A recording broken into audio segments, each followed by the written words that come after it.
xogayaha dawladda hoose ee degmada Caynaba Cumar Maxamuud Muuse ayaa tacsi tiiraanyada u diray Allaha u naxariistay gudoomiyihii hore ee gobolka Togdheer Cabdi Xuseen Siciid oo ku geeriyooday caasimadda Soomaaliland ee Hargeysa. xogayaha dawladda hoose ee degmada Caynaba Cumar Maxamuud Muuse waxa uu marxuumka Ilaahay uga bariyay inuu naxariistii janno ka waraabiyo ehelkii asxaabtii iyo guud ahaanba qaranka Soomaaliland ee ka baxayna samiriye iimaan ka siiyo. Bismillahirrahmanirrahim.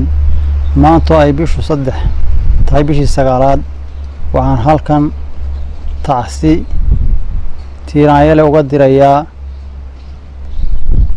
xaaskii iyo caruurtii iyo eheladii uu ka geeriyooday marxuum Cabdi dhamaantood qaranka Soomaaliland ehelada iyo caruurta iyo haweenkii ama xaasaskii uu ka geeriyooday marxuum Cabdi Xuseen Siciid oo ku geeriyooday magaalada Hargeysa xalay.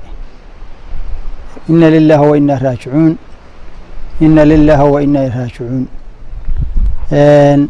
naf kasta waxay dhadhaminaysaa geerida. kullu nafsin daaqatul mawt.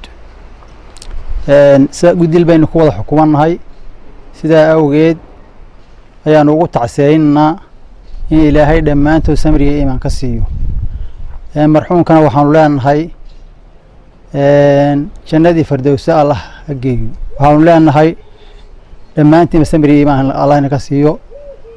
qaranka Soomaaliland iyo eheladooda dhamaantood waxaan leenahay iyo dadkii uu ka dhintayba Ilaahay samriye iimaan ka siiyo.